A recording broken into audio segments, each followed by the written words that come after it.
You're listening to The Briefing, first broadcast on the 26th of August 2026 on Monocle Radio.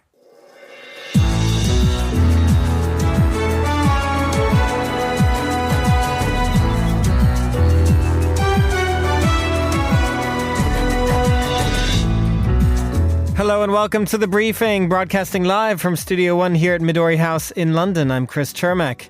Coming up on today's programme, Spain holds its first cabinet meeting to deal with the aftermath of a migrant crisis in Ceuta. We'll look at the recriminations and lessons being learned from Spain and Morocco. Also in the show, I think people often identify the outcome with themselves. And so if the outcome is good, they feel better about themselves. If the outcome is bad, they feel worse about themselves. That's Silicon Valley's Mike Grossman, who tells our host of The Entrepreneurs, Tom Edwards, how to fail in business and not take it personally. We'll be asking Tom if he's a new man as a result of the advice. We've also got the business headlines with Ewan Potts, and finally, when I'm performing on the international stage, I'm thinking about lots of Ukrainians fighting for their freedom. The Ukrainian singer Zlata Ognievich on singing for her country. She spoke with our own Fernando Augusto Pacheco. We'll also be talking about why Australia is banning AI-generated music from its charts. All that right here on The Briefing with me, Chris Chermak.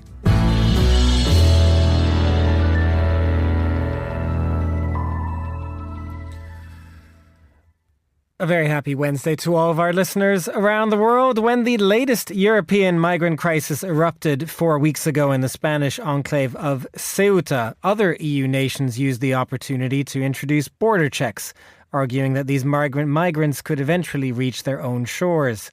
Spain rejected the idea that any migrants would reach the continent, but has also struggled to manage the aftermath.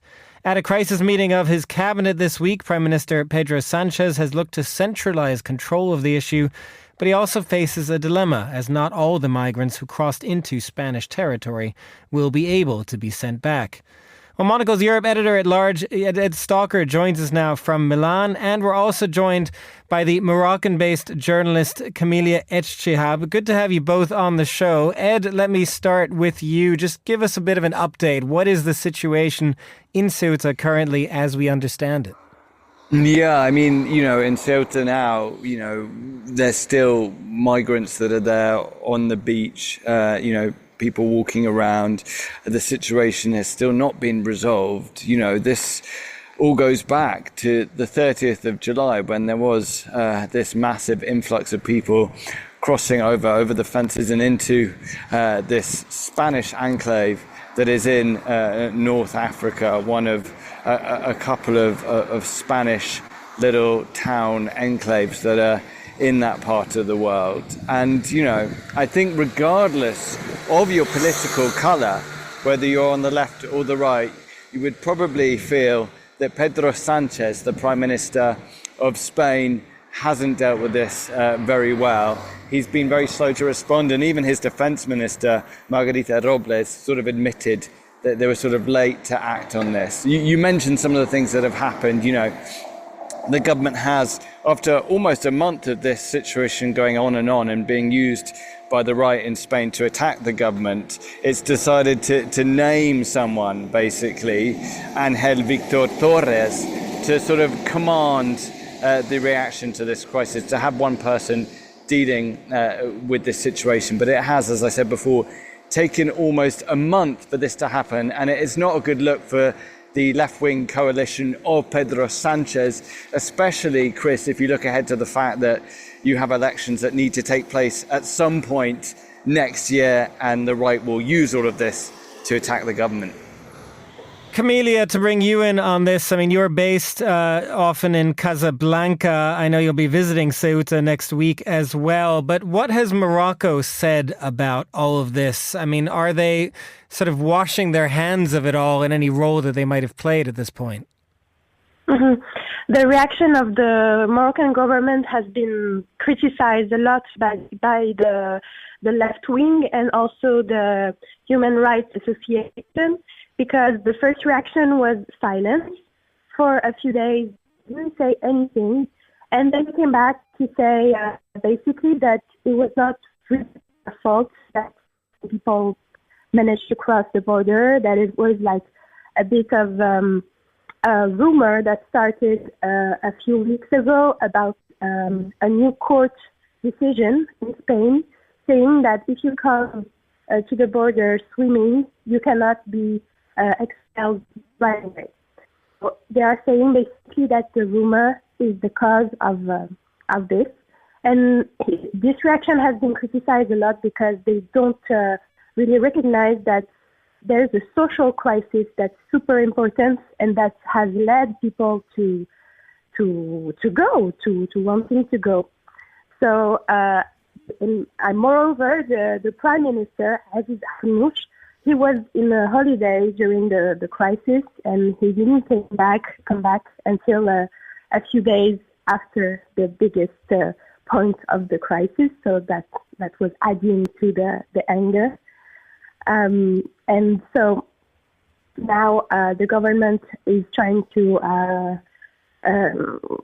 react, but I think that the opinion is really negative about this reaction. So, if I understand that correctly, Camelia, Morocco's leader, kind of absent from this crisis. Obviously, Ed, as you were talking about, Pedro Sanchez facing a lot of criticism for only now having a cabinet meeting on this. Ed, to bring you in then on Italy, where you are, because Italy has been one of the strongest critics of what Spain has been doing there. What is their position? What is Meloni's position at this point in the story? Yeah, obviously, Giorgia Meloni was one of the early people to respond to this. I think there's no love lost between Giorgia Meloni and Pedro Sanchez of Spain. They're not exactly ideological cousins. They're on different sides of the political spectrum, and that's sort of very apparent. I think, Meloni is astute. She knows how to use this situation, and she, talked about suspending Schengen, which of course is the travel without passports around the European Union. Of Spain as a result of this. It needs to be added that Ceuta and Melilla are part of Schengen, but they have this sort of special agreement in which there are passport checks. But, I mentioned Meloni, the right has a very clear stance when it comes to migration. And you might expect that given this, that they would, capitalize on it and use it politically. And I think you could argue that Meloni's done that, and you could argue that the right, Vox and the PP, have also done the same thing.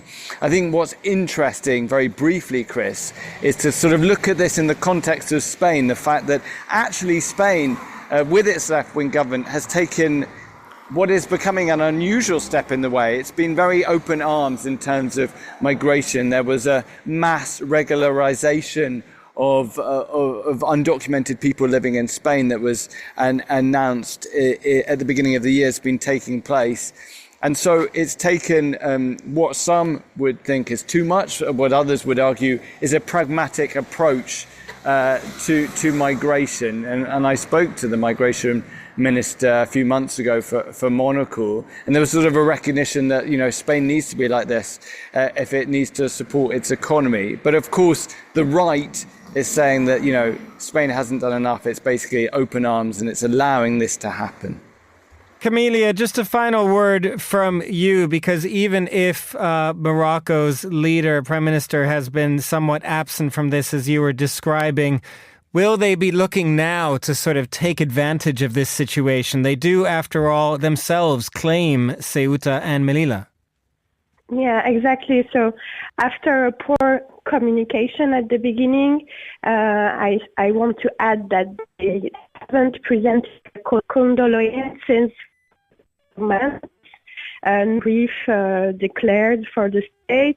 And they have been very offensive in the communication. Like they said that we are not Europe policemen, and now they're taking into the situation somehow. They want the status of Ceuta and Melilla to become the main issue at stake. So these two enclaves, they are not recognized by Morocco as Spanish territories. And they want to take them back, so they're trying to put that in the debate, especially saying that if Ceuta and Melilla have been Moroccan, nothing of this would have happened. But on the other side, Spain is clearly rejecting any possibility of giving up those two enclaves. The Moroccan-based journalist Camilla Etchehab there. Thank you very much for joining us. Sorry for the little bit of a tricky line. Ed Stalker, our editor-at-large, European editor-at-large, joining us from Milan. Thank you as well. Now here's Thomas Waterhouse with the day's other news headlines. Thanks very much, Chris. Iran says the Strait of Hormuz remains closed despite a temporary transit deal with Oman, insisting Washington must first return to its commitments under the Memorandum of Understanding. Donald Trump says mines have been cleared from international waters and warns that any vessels laying new mines will be destroyed. Ukraine's President Volodymyr Zelensky has awarded Elon Musk the Order of Freedom, one of the country's highest honours. This for Starlink's significant role in maintaining Ukrainian communications and disrupting Russia's battlefield network. The award comes as Kyiv tries to persuade Musk to allow Starlink to support Ukrainian operations inside Russia, something he has so far resisted as an escalation. And India has launched a second antitrust investigation into global fragrance makers Givaudan, Firmenich and International Flavours and Fragrances over alleged price collusion dating back to 2024. The three companies are already being investigated in India over alleged anti-poaching agreements and have faced similar cartel investigations in other markets. Those are the day's headlines. Back to you, Chris. Thanks very much, Thomas. And we'll be speaking a little later in the show to another award winner from President Zelensky in Ukraine. Stay tuned for that. But for now, it's time for an update of some business news with Bloomberg's Ewan Potts. Ewan, always good to have you back on our shows. We're going to start with high prices for natural gas causing a problem, as they always do, for European policymakers. Hello, Chris. Yeah, European natural gas prices actually lower today. There's optimism that the talks between Iran and Oman to resume shipping through the Strait of Hormuz will end up being productive. But I think interesting to look at the wider story around energy prices. Now, oil prices have stabilised at around $85 a barrel. And that is an elevated level, but it's one which I think most analysts think that the global economy can handle, notwithstanding, of course, some of the problems that's causing for poorer consumers and poorer countries around the world. But the picture for European gas prices, well, that is altogether more troubling. Despite today's drop, they are near their highest level since March, since the early days of the conflict in the Middle East. Now, summer is Europe's gas stockpiling season, and the region's inventories are unusually low. We're heading towards the end of that stockpiling season. People will be turning on the heating in just a few weeks' time. And the region's gas stocks are just over 63% full.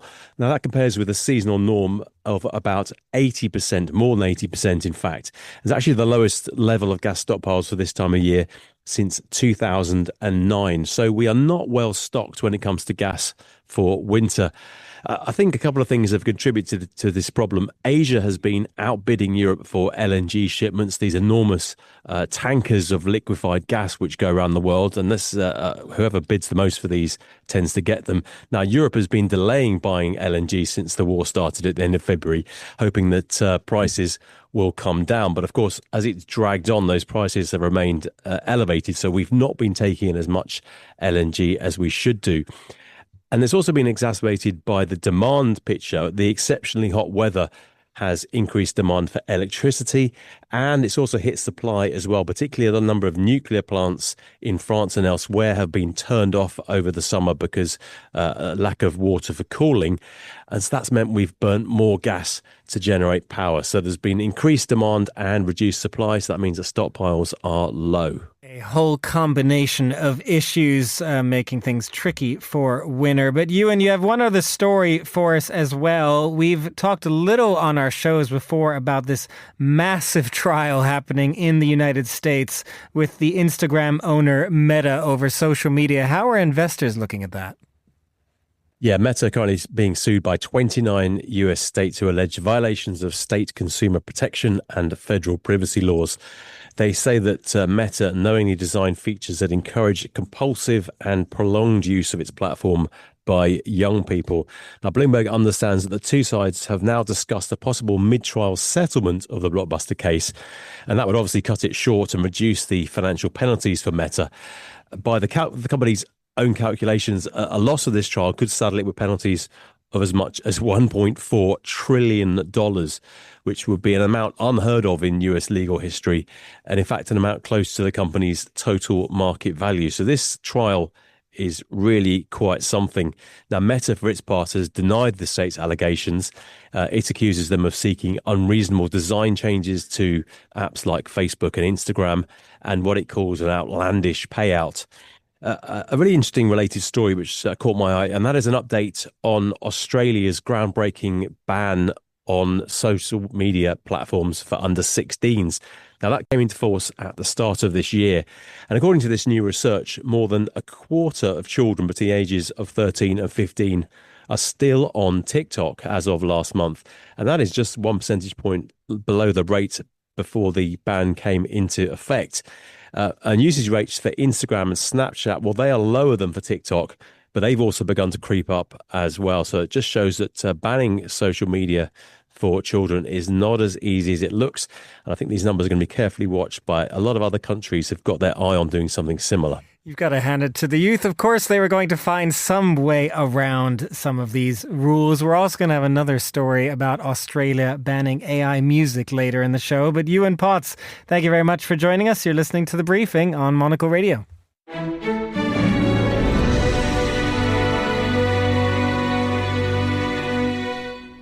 You're back with The Briefing, and it is time now to talk about failure, the good kind, because joining me here in the studio is Tom Edwards, Monocle's head of radio, host of The Entrepreneurs. And Tom, your new show out tonight has been discussing how to fail upwards.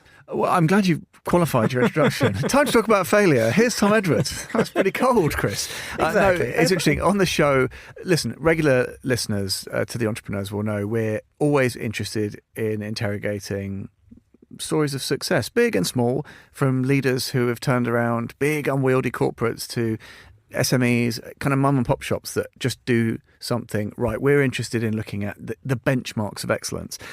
But actually, a singularly consistent thing we hear from entrepreneurs of almost any scale, any geography, any sector is that old truism, Chris, that you learn more when things are tough, when they go wrong.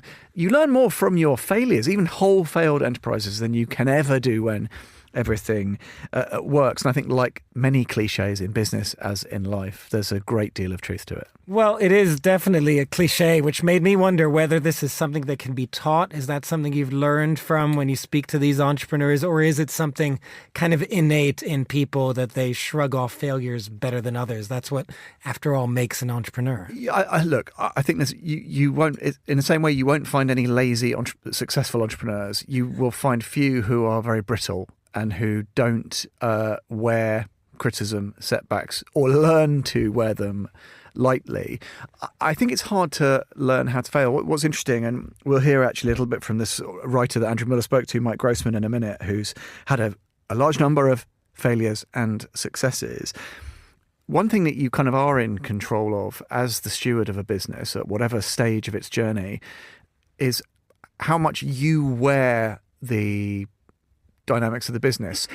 Whether you view it, lots of entrepreneurs talk about, you know, my third baby, my business, and they take it deeply personally, or every success and every failure is their own success or failure. And I think Mike, we'll hear from him in a second.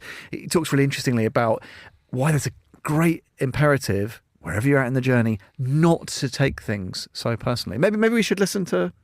Let's listen to Mike Grossman on how to not take things personally in business.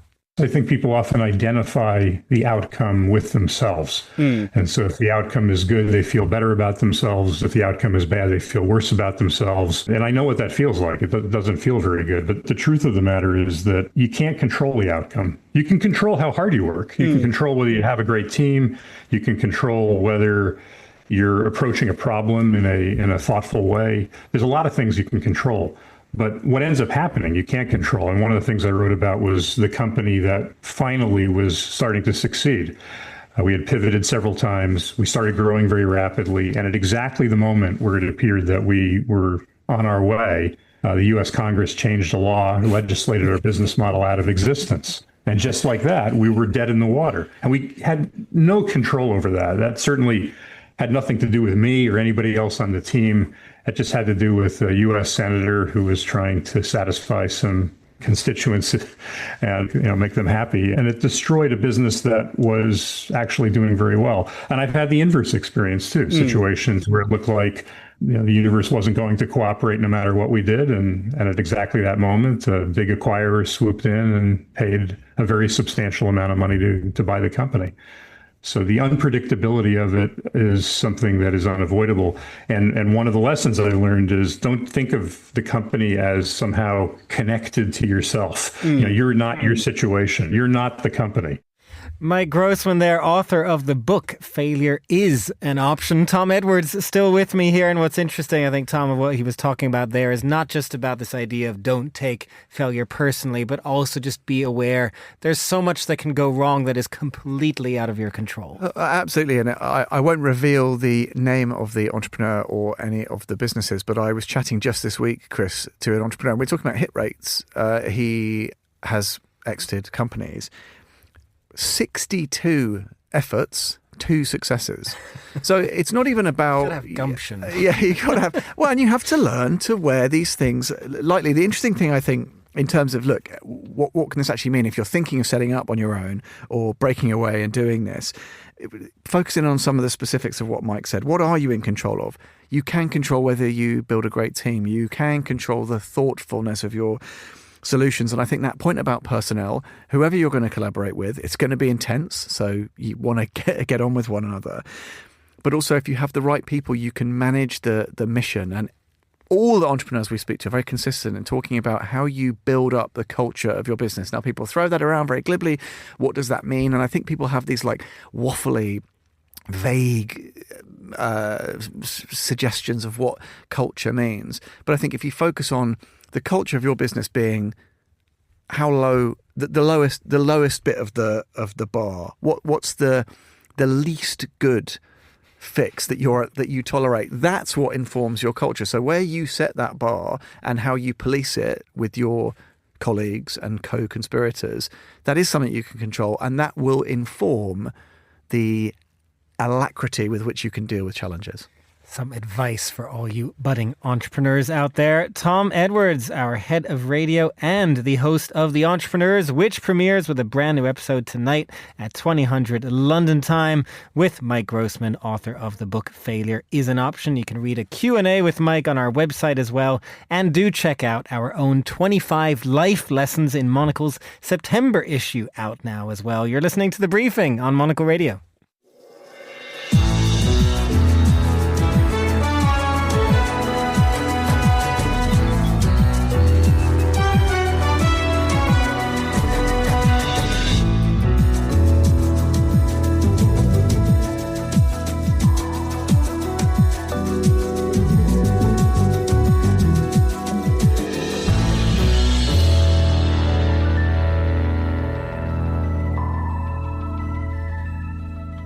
Well, finally on today's show, to the world of music and how to keep it authentic. Australia this week has banned AI-generated music from its music charts. This after a backlash over a cover of Madonna's Like a Prayer that the artist, an Australian DJ, only belatedly admitted was crafted with an AI-generated voice and drums. Who better to talk about all of this than Monocle's senior correspondent, musical curator, creator of the Global Countdown on Thursdays here on The Briefing, and Madonna's #1 fan, Fernando Augusto Pacheco, who joins me now in the studio. Fernando, I've given you all of that introduction. Your musical expertise are second to none, and therefore, before we get into this story, we do also have to talk about another icon, Dolly Parton, who passed away yesterday. You can hear our obituary on Dolly Parton on The Globalist from Andrew Muller. But Fernando, your thoughts? Wow, what a sad day for the world, I would say, because she was loved by many. I think this has been pointed out by Andrew Muller himself in his obituary on The Globalist this morning. But there are very few figures, and you know this, Chris, as an American, that can be beloved from the right to the left. Dolly Parton was also an incredible musician. She wrote one of the best songs from the 20th century. I mean, Jolene. Who doesn't like Jolene? I Will Always Love You. Such a moving track that just kind of sticks in your head, doesn't it? And you know what, Chris? She was a nice person. She was incredible. She's a philanthropist. It was so sad. I mean, I thought Dolly would live on forever, but she didn't, and we're going to miss her. I think we all thought Dolly Parton would live on forever, but she will live on in our memories as such a unique figure in music, a personality, a force, which I think does bring us to our topic for today, Fernando, this topic about AI, because I think someone like Dolly Parton really highlights the importance of personality and identity in music. No AI could replace someone like Dolly Parton. Oh, absolutely not. Absolutely, you cannot do that. And let's be honest, Chris, I think AI is a big topic in the music industry. There's a lot of concerns from labels, because even if you go to a place, let's say like Spotify, a lot of the music you hear, it's AI and you don't even know it. So sometimes it's not even labeled correctly. I know they're trying to do that, but it's a long way to go. But it's a very, very challenging topic today. What did you make of this story out of Australia? I mean, they're messing with your own personal icon, Madonna, here as well. Fair enough. I think the Australian charts, their ruling that no AI song can be in their charts is great. And to be fair, they did say, because some music can be created with some elements of AI, you know, the songwriting, production, I don't know exactly the percentage of that.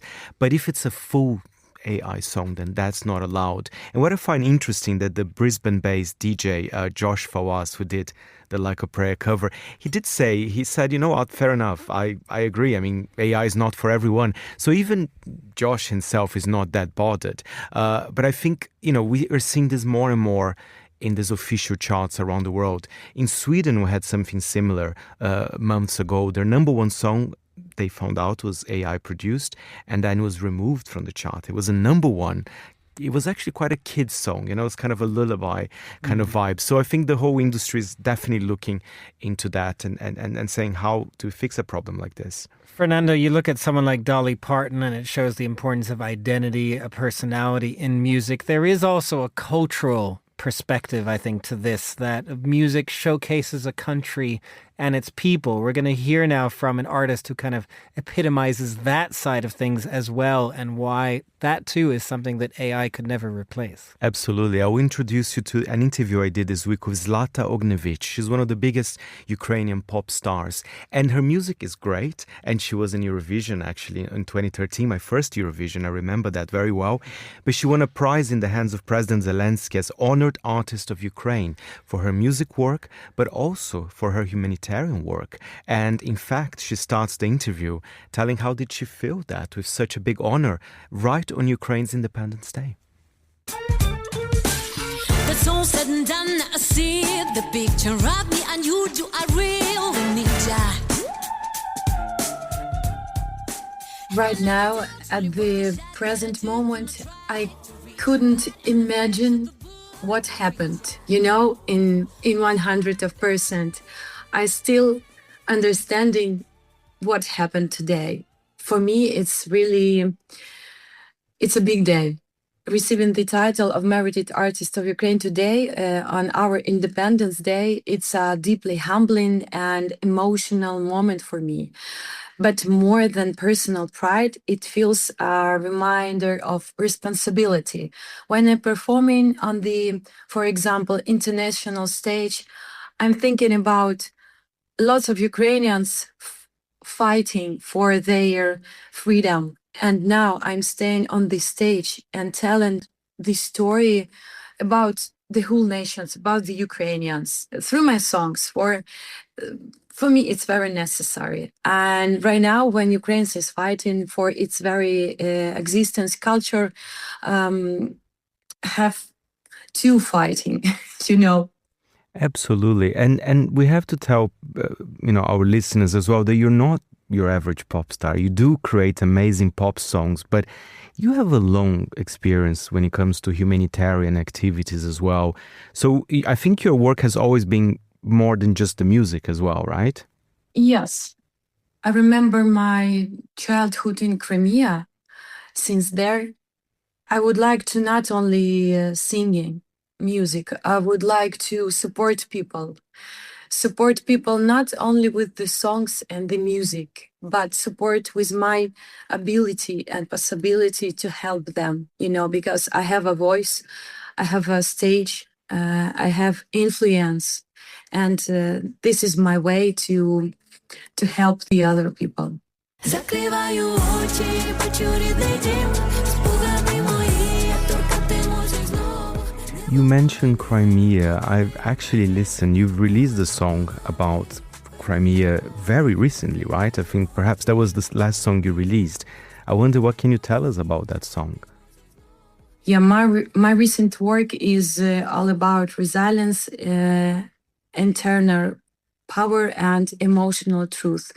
I've been releasing this song, which called Home. It is about lots of Ukrainians who lost their homes, who cannot go anymore to the childhood places. They cannot even hugs to their parents because their parents in the territory which occupied it.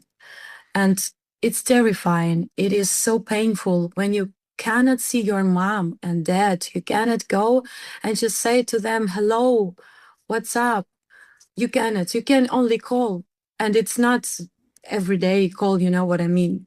And it's so painful for me. And I really and truly believe that my music can inspire and can support people. And it is about this song, about lost home, but we are still keep each other.